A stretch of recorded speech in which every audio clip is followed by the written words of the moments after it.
अभी जैसे अपन ये अध्ययन करने जा रहे हैं किसी लैंप में, जैसे ये इलेक्ट्रिकल सर्किट हो गया, एक परिपथ हो गया।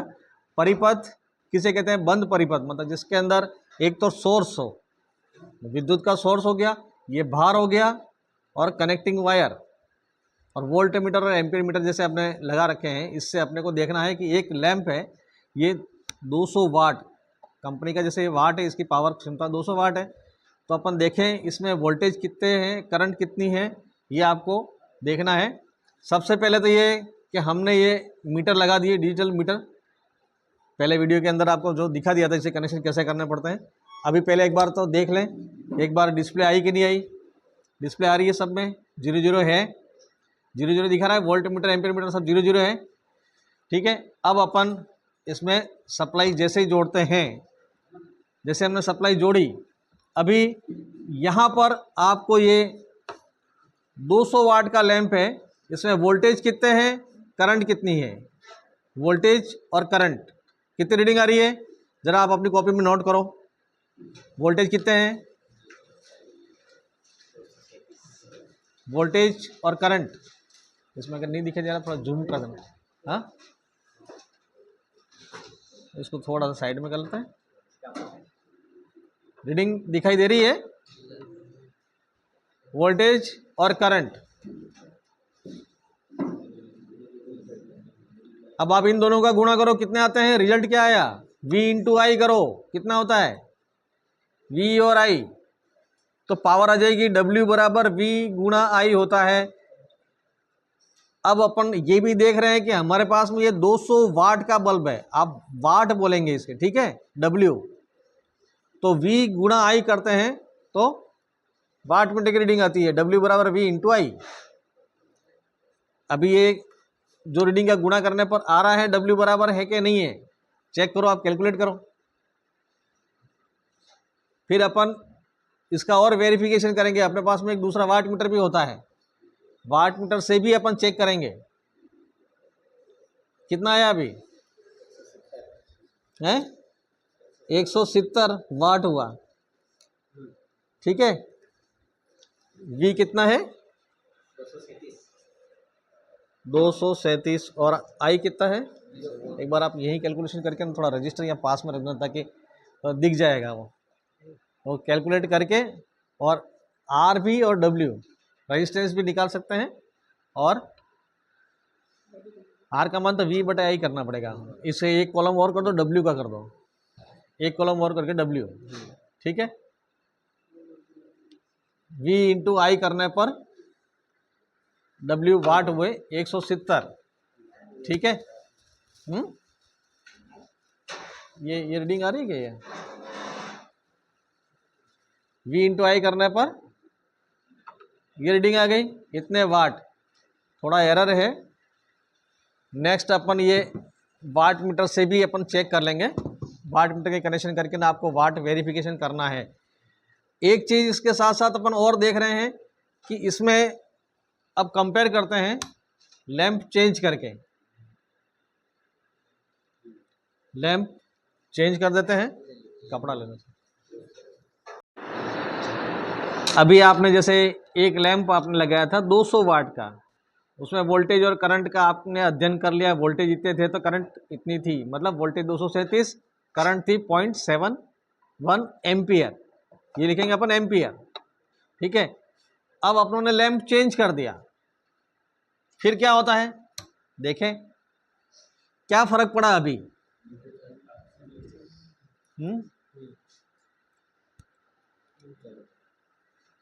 अब हमने लैंप चेंज कर दिया है, क्या फर्क पड़ा, वोल्टेज कितना है, 237, मतलब वोल्टेज में कोई फर्क नहीं पड़ा। एम्पियर कितने आ गए, 0.26, पहले आ रहे थे 0.71 200 वाट वाले में। 200 वाट वाले में तो कितने थे, 0.71, मतलब एम्पियर ज़्यादा थे। अभी लैंप हमने कम वाट का लगा दिया, एम्पियर कम हो गए। तो एक चीज़ क्लियर हो गई, वाट जैसे जैसे ज़्यादा होते हैं एम्पियर बढ़ जाते हैं, वाट कम हुए, एम्पियर कम हुए, वोल्टेज सेम है, वोल्टेज सभी में समान है। अभी अपने पास में ये तो 40 वाट का है। अब अपन इसको भी चेक करें कि V गुणा I करते हैं तो कितना आता है, वोल्टेज गुणा करंट, वाट बराबर आते हैं कि नहीं आते हैं। जैसे जैसे वाट बढ़ते हैं करंट का मान बढ़ता है। ठीक है। अब दूसरी चीज आती है रेजिस्टेंस की। रेजिस्टेंस मतलब प्रतिरोध। प्रतिरोध क्या है? प्रतिरोध ये इसके अंदर जो टंगस्टन का जो तार लगा हुआ है ना, अंदर जो फिलामेंट लगा हुआ है इसका, लैंप का फिलामेंट, उसका प्रतिरोध कितना है, इसके अंदर रुकावट कितनी है, करंट जाती है, रुकावट आएगी तब जाके रोशनी पैदा होती है। तो इसका रेजिस्टेंस कितना है और इसका रेजिस्टेंस कितना है, दोनों के रेजिस्टेंस की तुलना करो। ठीक है। 200 वाट का रेजिस्टेंस कितना था, V/I करो, V/I, वोल्टेज और करंट का भाग लगाओ। देखिए अब ये देख लिया आपने इसके वोल्टेज और करंट, वोल्टेज गुणा करंट करेंगे तो W का मान आएगा। ठीक है। V/I करेंगे तो R का मान आएगा। अब आप ये बताओ कि 200 वाट का रेजिस्टेंस कितना और 60 वाट के बल्ब का रेजिस्टेंस कितना है, V/I। इसका V/I कितना होगा, इसका V/I करेंगे तो कितना आएगा, किया कैलकुलेशन? 200 वाले का 330। अब यहाँ पर जो है ये निष्कर्ष निकला, आपने जो देखा है तो ये आया आपके 200 वाट का जो लैंप था उसका रेजिस्टेंस 330 ओम। रेजिस्टेंस अपन ओम में नापते हैं, थोड़ी थ्योरी आपने पढ़ी रखी है ना। अभी जब पहले पढ़ रखा होगा कि प्रतिरोध का मान जो है ओम में नापते हैं। तो ये V/I किया हमने, V और I तो हमने ये देख ही लिया, मीटरों से प्रैक्टिकल करके देख लिया था, और V/I किया तो 330 आया। 200 वाट का लैंप था ये बड़ा वाला, इसका प्रतिरोध 330। अब ये 60 वाट का लैंप, छोटा लैंप, इसका प्रतिरोध हुआ 936 ओम। कितना हुआ इसका, 936 ओम। ठीक है।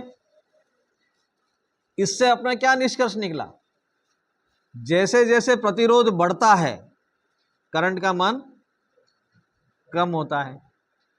ये नियम बन गया कि नहीं, एक रेजिस्टेंस ज्यादा किया करंट कम हो गई। इन दोनों से अभी और भी कोई अगर मान लो लैंप है अलग वाट का तो वो भी लगा के अपन देख सकते हैं। तो प्रतिरोध जैसे जैसे बढ़ता है करंट का मान कम होता है। प्रतिरोध कम कर दिया, इसमें कम है, इसमें करंट का मान ज्यादा है। आज खाली इतना ही अपने को एक दिमाग में रखना है कि रेजिस्टेंस और करंट दोनों के बीच में आपस में संबंध क्या है। वोल्टेज हमारा कांस्टेंट है, वोल्टेज स्थिर था, इसमें भी वोल्टेज उतना ही, इसमें वोल्टेज इतना ही दिए, लेकिन रेजिस्टेंस में अंतर है दोनों में। इसका रेजिस्टेंस ज़्यादा था तो करंट कम हो गई, इसका रेजिस्टेंस कम है करंट ज़्यादा हो गई। ये हमेशा हर सर्किट के अंदर, इलेक्ट्रिकल सर्किट में हमेशा ये ध्यान रखना है आपको कि जब जब भी प्रतिरोध का मान कम होगा तो उसमें एम्पियर बहुत ज़्यादा हो जाएंगे। शॉर्ट सर्किट होता है उस समय करंट बहुत ज़्यादा जाती है, रेजिस्टेंस जीरो हो जाता है। रेजिस्टेंस जीरो, शॉर्ट का मतलब क्या हुआ, रेजिस्टेंस जीरो। फेज और न्यूट्रल ये दोनों तारों को मिला तो मतलब रेजिस्टेंस बीच में कुछ भी नहीं रखना, दोनों को शॉर्ट कर दिया तो रेजिस्टेंस हो गया जीरो, करंट का मान अत्यधिक। रेजिस्टेंस इसकी ज़्यादा तो करंट का मान ज़्यादा, इसमें कम, ये चलता रहता है। अब अभी जैसे मान लो ये आपने ये लैंपों का ये देखा है पावर निकाल करके, एक अपने पास में मीटर ऐसा भी होता है जो डायरेक्ट पावर नाप सकते हैं। इसमें किलो वाट मीटर, ये वाट मीटर होता है, W मीटर। इसके अंदर वोल्टेज और करंट दोनों का गुणा करके सीधा रीडिंग देता है, मतलब इसमें वोल्ट मीटर भी शामिल है और एम्पियर मीटर भी शामिल है।